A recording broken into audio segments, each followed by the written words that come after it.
What's up, everyone? I hope you're doing fantastically well today. This is Raphael Garcia here for episode number 61 of the Let's Talk Wrestling podcast. Today is Friday, June 12th, and I want to take some time to thank you for listening to this podcast, whether you do it right after it launches or later, it doesn't matter. I just appreciate you taking the time to listen to what we have to offer here. As always, you can find our content over at the flagship spot, MMAratings.net. Podcasting, you can find us over at YouTube, search MMA Ratings, and over on Spotify, Apple iTunes, Google Podcasts, and Anchor as well. You can catch all of our content there too. My name on Instagram and Twitter is rgarcia_sports, where you can see me talking about everything from MMA, pro wrestling, sports, politics, and everything in between. So thank you for taking the time to listen to this content. Please be sure to like and share what we are talking about today because it helps us go a very long way. So we're going to jump right into it. We have three topics to talk about today. As usual, we're hitting some WWE, AEW content and a couple other topics as well. So let's talk about WWE first. I have a Backlash preview I want to do. And I also want to talk about this creative change that's been going on or has gone on within WWE backstage, where it was announced yesterday, was it earlier today maybe, that Bruce Pritchard is taking over both SmackDown and Raw. It looks like Paul Heyman is getting the blame for the dwindling Raw ratings, which has continued to drop week after week, it seems like. And the best analysis of this drop is the work that Brandon Thurston is doing over at WrestleNomics. Listen to his podcast if you ever have the opportunity to, if you're into the numbers side of the game. And he's talking about the way the numbers are dropping week over week, but he is, at least the last podcast I listened to, maybe that was 2 weeks ago, he was highlighting the impact of COVID-19, and it is accelerating the drop off that was going to come eventually anyway. And I think that that's a very interesting theory, looking at how COVID-19 has impacted a lot of industries, and the analysis is showing that there is a theory that not only is COVID-19 impacting industries as we see across the board, but is accelerating some of the situations that would have come. And in reference to WWE and professional wrestling as a whole, looking at ratings going down, because ratings are going down for AEW on Wednesdays as well, that it is accelerating some of the issues that were coming up. From a WWE standpoint, they really have a creative issue. They, with what, 6 hours, 7 hours, 8 hours actually. Three on Monday, seven. Three on Monday, two on Wednesday, two on Friday. The 7 hours of content, they are really struggling to give us creative content that draws us in. I mean, take tonight's SmackDown, for example, where they had the segment with Jeff Hardy throwing the urine in Sheamus's face. Like, does that make you want to watch their match on Sunday even more? Not me. I'm glad that I missed that segment today because I got in right when the Intercontinental title match started. But there's very little content from a WWE standpoint that makes me want to watch week in and week out. Sasha Banks and Bayley makes me want to watch. Even Charlotte Flair, I'm interested in what they were doing with her. The Drew Maverick thing on NXT had me hooked until this past week where they unmasked El Hijo de Fantasma, and he is now Escobar Santos, or is it Santos Escobar? One of the two. But he has some generic Netflix villain name, and there's very little things that make me want to watch week in and week out. Paul Heyman, what he was doing over on Raw, I actually liked guys like Apollo Crews were getting a push. Guys like Buddy Murphy and Austin Theory were getting booked in prominent roles. The Seth Rollins angles, I love some of the stuff that was going on there. Aleister Black, seeing him on TV every week in a prominent role, that was exceptional as well too. I don't think that's going to be the case anymore. Bruce Pritchard has some trends that we've seen that don't bode well for some people that have been getting a bump over on Monday Night Raw. And it's unfortunate. Something that I was reading about this week that actually kind of stood out to me as well too is that Bruce Pritchard is 57 years old. Paul Heyman is 54. Triple H is 50. We all know Vince McMahon is 75, I think now. And they wonder why they struggle getting the under the 18 to 34-year-old demographic. I wonder what the average age is of the WWE creative room, because I guarantee you, no way is it under the age of 45. There's no way. Even if you take Vince out of the equation, there's no way it's under the age of 45. And their content shows it. Nothing is entertaining anymore in a long-term sense. The wrestling is great. We just had a 30-minute classic today between AJ Styles and Daniel Bryan. The wrestling is fantastic. NXT wrestling looks great. I thoroughly enjoyed NXT TakeOver in Your House this past Sunday. Thoroughly enjoyed it. The wrestling is great, but the entertainment piece, the entertainment aspect of the sports entertainment industry is just not there for WWE right now. At least not for me, not in a way that makes me want to sit and watch and hold my attention for 3 hours, hold my attention for 2 hours. And on Mondays, it's been good and it's been bad, but again, the wrestling is what's caught my eye.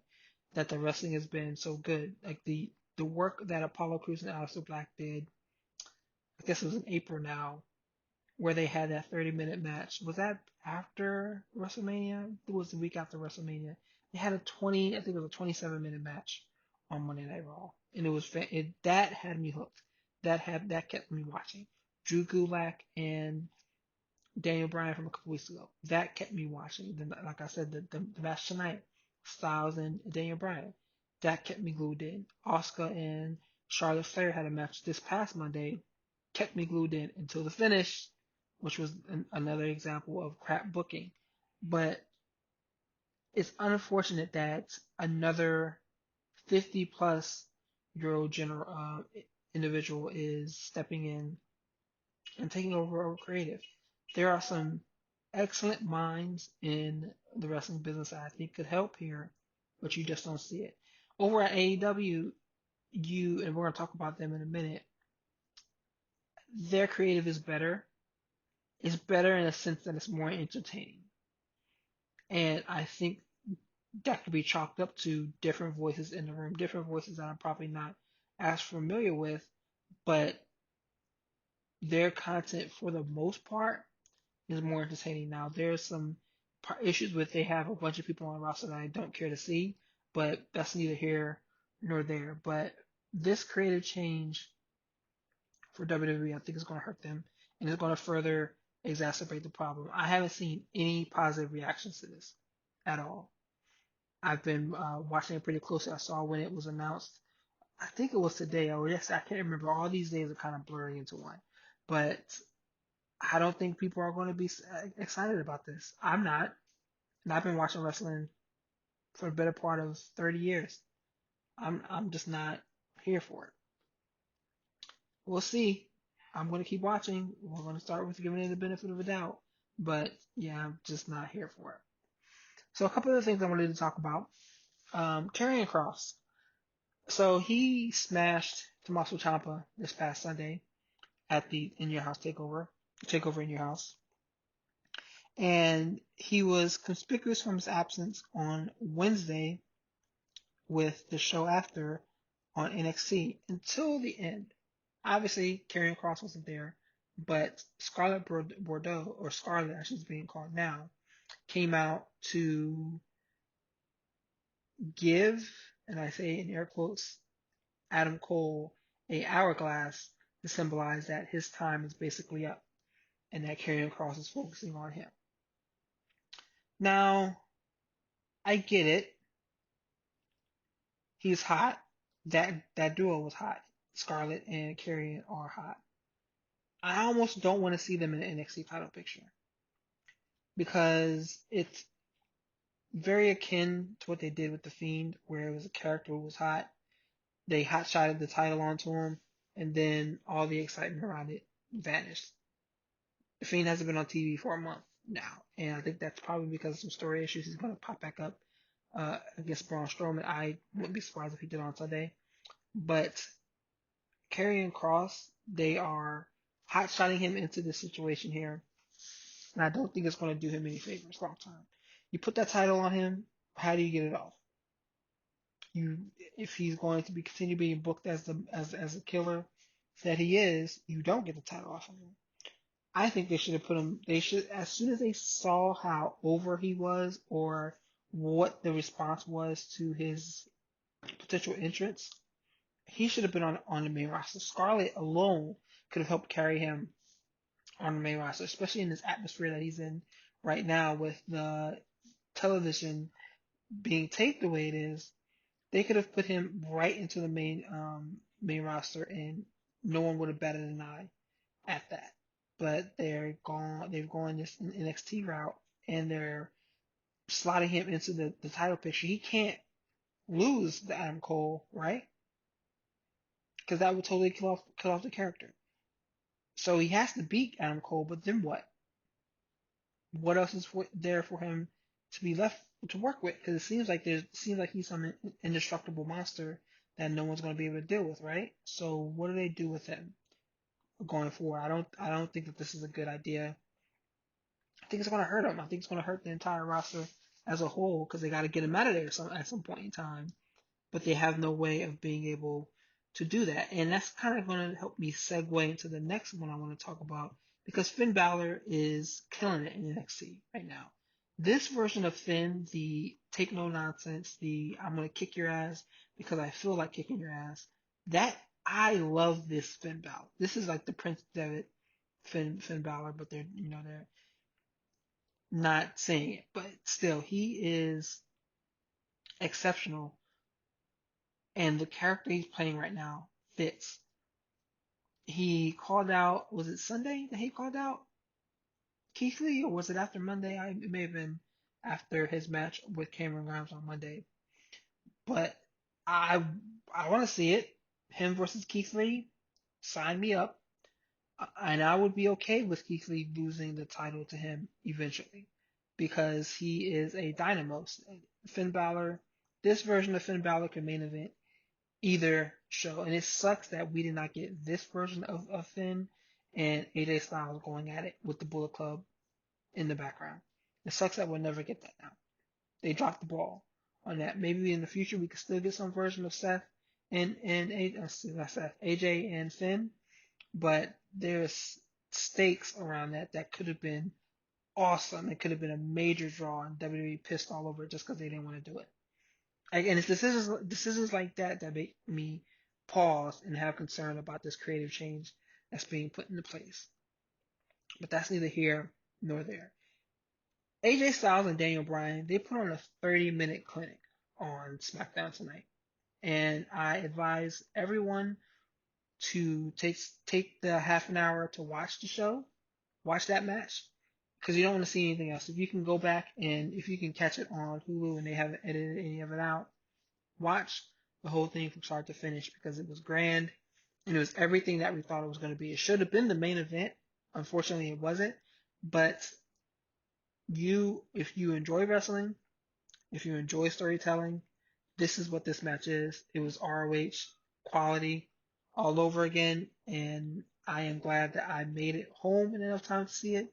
This is a fantastic match. So was Charlotte versus Asuka on Sunday, and if Randy Orton and Edge are being booked as the greatest wrestling match ever, they better be watching both of those matches from this past week to get some tips because Asuka and Charlotte and Daniel Bryan and AJ Styles tore it the hell up, and they deserve all the praise. So that takes me to my Backlash preview for this week, and we have 7 matches booked so far, and I hope it doesn't grow to any more because I am not excited about this card at all. There's probably 2 matches I'm interested in. I'm looking at the card right now. So we have Apollo Crews versus Andrade. Now, Apollo Crews, as you know, is a United States champion. He won the title, I think, 3 weeks ago. And they already have him defending against the guy he defeated. So I hope this means Crews is going over. He deserves that belt. He was one of the workhorses that was probably put in this position when WWE had to go to this taping format, and I am glad that he's getting some shine. He deserves it. I'm surprised that this is still his first title run in WWE. It's unfortunate that he never got a shot to have any relevance over on NXT when he was there. Better late than never. I just hope that they really do something for him long term with this booking here. I hope that this title is not taken off of him on Sunday. I don't think it is, and the reason why I don't think it is because I feel like the group that Zelina Vega is running is being pushed down the card. And I talked about this, I think, a couple weeks back when Austin Theory was kind of pulled from them, and I felt that Angel Garza and Andrade were going to start taking a whole bunch of L's, and that really seems to be the case. But my prediction for this match is Apollo Crews gets the win. I think it's going to be a good match. Bayley and Sasha Banks versus the Iconics versus Alexa Bliss and Nikki Cross. Now, I was surprised they put the belts on Bayley and Banks, and I believe this is done just to kind of hype up that split that's coming. We know that a split is coming. We know that Sasha's going to want that women's title over on SmackDown. We know that it's coming, and I don't know if this is going to be the match where it happens. Seeing how it's July, maybe they get out of this event with a defense, but very easy I could see Sasha and Bayley losing this match and Bayley blaming it on Sasha because Sasha can't. She never defends titles. She always loses them sooner rather than later. And I could see Bayley using that as an angle to start something off here. Who would I put it on? I think I would put it on the Iconics right now. They're much more entertaining, in my opinion, than Alexa Bliss and Nikki Cross. They can't wrestle as well, which is unfortunate. They're getting better. I've watched their last couple matches. They're getting better. Peyton Royce is getting better. Billie Kay is still not that great. I am not going to harp on that as much as I did the first time around when they had the titles the first time because they fucking sucked back then. They're getting better, and I would not be mad at WWE if they put the titles on the Iconics.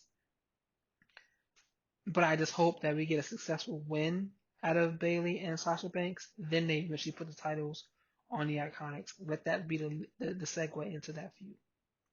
We have Jeff Hardy versus Sheamus. I could not give one fuck about this match. I'm a Sheamus guy. I love to see him beating the shit out of people and kicking people in their faces and stuff like that. My issue is Jeff Hardy. Never been a Jeff Hardy fan. Don't care about his storylines. Don't care about this storyline with him being a drunk driver. I think he's overrated. Do not care about this match. I'm going to watch it. I expect Jeff Hardy to get the win. But this match right here makes me want to turn off the TV, or will tomorrow. Asuka versus Nia Jax. I think Asuka's going to win this and going to retain the title. I believe we're going to get a Asuka versus Kairi Sane storyline. I believe that we're heading into SummerSlam, that the Charlotte Flair is going to be the angle, going to be the foil. I don't think Charlotte's going to get inserted into this match. I think Charlotte is going to use the fact that she beat her on Monday as a way to egg her on into a match at SummerSlam, which I hope Asuka wins there. But I don't think Nia Jax is taking that title off Asuka. Just not yet. I don't see that really happening. Then we have the Braun Strowman versus Miz and Morrison match, and this is easily just a filler for Braun. They've been doing the best they can to make it funny and make it kind of interesting over on SmackDown. They're trying to capture that Braun Strowman is an ass kicker who can beat anybody up at any point in time. He flipped over the van. He's doing other stuff. So let's see what kind of happens here. But I think that Braun Strowman gets the win, and not only does he get the win, something happens to where the Fiend makes an appearance. I think that storyline picks back up. It's good that he picked up the win over the Bray Wyatt version, and we haven't seen him since. But I think that he'll pick up a win. Braun Strowman will pick up a win on Sunday over the Miz and Morrison, and we'll get a Fiend reference in some way, shape, or form. Edge versus Randy Orton. I don't know who I want to see less of. I don't know if it's the Edge and Randy Orton match I want to see less, or the Jeff Hardy and Sheamus match that I want to see less. But just the same way I said, I am not interested in Jeff Hardy versus Sheamus. I don't care about Edge and Randy Orton. And tying the greatest wrestling match of all time narrative around it fucking sucks because they can't live up to that. We know that they can't. Show me what match that Edge and or Randy Orton have ever had to be even considered among the groups of greatest matches of all time. Edge is a great character. Randy Orton is an okay character. He can be boring at times, but what makes you think they have the work rate to put up a match that even kind of could be that would even be considered in this space? I know why they did it. I understand why they did it. Why they put that narrative around this match, but no one expects them to live up to it. It's almost impossible for them to live up to it, and it's just going to suck that this is all going to fall. People, they're going to be laughed at for it. This is not going to be good. Then, I want to talk about the Drew McIntyre Bobby Lashley match. I expect Drew McIntyre to win, and I understand why. He's a hot hand right now. You want to keep him hot. I wish we lived in some bizarre world where Bobby Lashley got a title run. He has it. He has it. And with MVP by his side, he's even more interesting. Even more interesting. Even more exciting. But they have decided that they want to they were booking him in a way that was comical. And the last few months they've been booking him as a badass, as beating everybody up, which I agree with. That's how he should be booked, because that's who he is. I mean, this dude was talking about taking on a bare knuckle boxing match, yes, he's already fought MMA. He has more MMA matches than Brock Lesnar does. Maybe not against his high caliber talent. I get that, but the guy is up there, and he's one of my favorites right now. I love watching him compete. I am a Bobby Lashley guy. Sign me up for more of him beating the hell out of people. But I still think that Drew McIntyre is going to take the win on Sunday, and I understand why. Drew McIntyre is the hot hand. He is the hot guy right now, and I get it. I get why they will keep the belt on him. I understand. Doesn't make me happy, but I understand.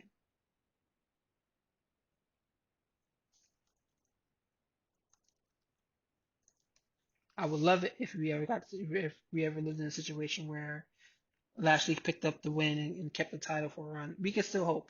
We can hang on to hope.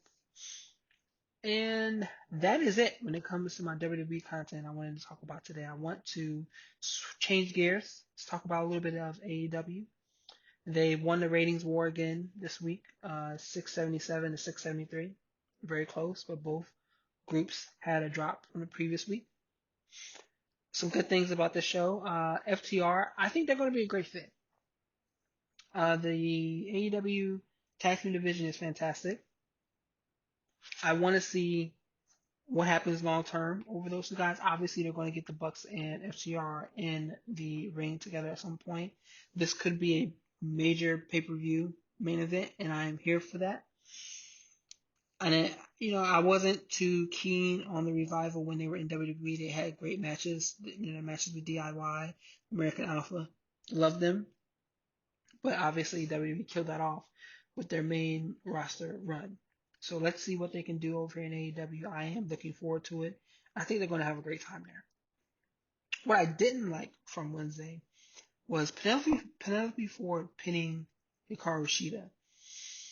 And I am watching AEW very, very closely when it comes to this, because I know they wanted to elevate Britt Baker sooner rather than later, and the injury to her knee may have halted that a little bit. She's still getting a lot of shine with her conspiracy theories and other stuff that she's saying from a week to week basis. But having Penelope Ford pin Sheeta, no, just didn't work for me. I think it's too soon. I'm not a fan of the champion taking pins, even with the title shot. I am watching them very closely to see what booking decisions they make with Sheeta. AEW's done a good job with diversity in their women's division. The title's gone from Riho to Nyla Rose to Sheeta. Let's hope that they keep Sheeta strong. Yeah, of course they're going to put it on Britt at some point in time. So let's just see what that kind of looks like. Chris Jericho and Orange Cassidy, I'm all here for this. Sign me all the way up. Shut up and take my money, because I think it's going to be. This is how they should be using Chris Jericho. I think I wrote about this a couple weeks back. I don't need Chris Jericho and Mike Tyson. I don't need that. I don't want that. I don't care for that. Orange Cassidy is probably he's their guy right now. As comical as that is, he's their guy right now. Him and Jericho being able to work together, I'm here for it, and I want to watch that, and I want to see that happen. Do I think it needs to be a fantastic? It's not going to be a barn burner match at all. Edge and Randy Orton might be better than it, but Cassidy can work. He's a great character, and Jericho's killing it with the character development for anything that he's involved in. I don't see how they don't do this. I think it'll be hilarious, and it'll be great. And I'm looking forward to it. Cody as the TNT champion. I've been having mixed feelings about this so far. I am not a Cody Rhodes guy. I I I understand his relevance. I see why people love him. He just doesn't do it for me. His matches in AEW so far I think they've been too long. I think all could be like 10 minutes shorter, 5 minutes shorter. All the shenanigans and hijinks that happens every single match. Like, at what point is enough enough? Like, you can't keep doing the same hijinks and shenanigans every single match, because you're gonna run out of hijinks at some point in time. It's like Wile E. Coyote can only use the dynamite under a rock's trick too many times. Yeah, he can only use it a set number of times. And I am tired of all the shenanigans that are involved in Cody matches. I think we could do better than that. He had a match with Mark Queen, and I know that they're trying to use the TNT title to elevate people on a weekly basis. That's why he's having these open challenges. I think Mark Queen is good. Um, I don't know if this is the spot for him. Establish Private Party as a tag team, which is I feel like they were trying to do. Putting him in this slot, we'll see. I think maybe Scorpio Sky should be the guy to take the title off of him. I know they've been looking at building Sky up. They want to build him up into a singles player. Put that TNT title on him. Start there. Let him do open challenges every week. Let him tear it down. I don't know if I didn't agree with Cody winning the title. I thought Lance Archer should have won it. They're beating a lot of their new talent early. They beat Lance Archer. They beat Jake Hager. They beat Brody Lee. They're going to beat Brian Cage because he's not taking a title off of Jon Moxley. So I would have pause if I'm a new individual making the jump there. But again, I'm not the biggest Cody guy. I get what he's trying to do. I just don't think that he's the one that should be elevating this title right now. There are a couple other topics I wanted to talk about today as well.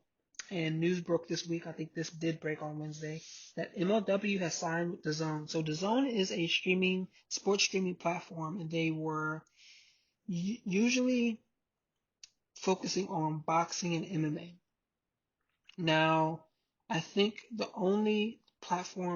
main MMA platforms they've had were Bellator. I think Combates was on their platform for a little while. Bellator is looking like it's gone.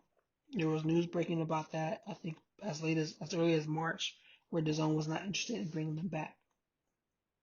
And I was wondering, even with DAZN launch, I was wondering, When are they going to get a professional wrestling space? When are they going to do that? I thought AEW would be one of the spots that would go there. Maybe they talked. I don't know.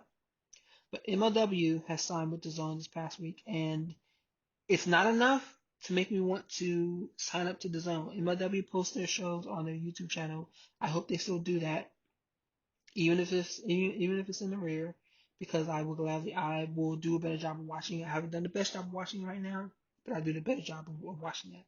But I wonder if they are looking at professional wrestling as a space that they can begin to get involved in.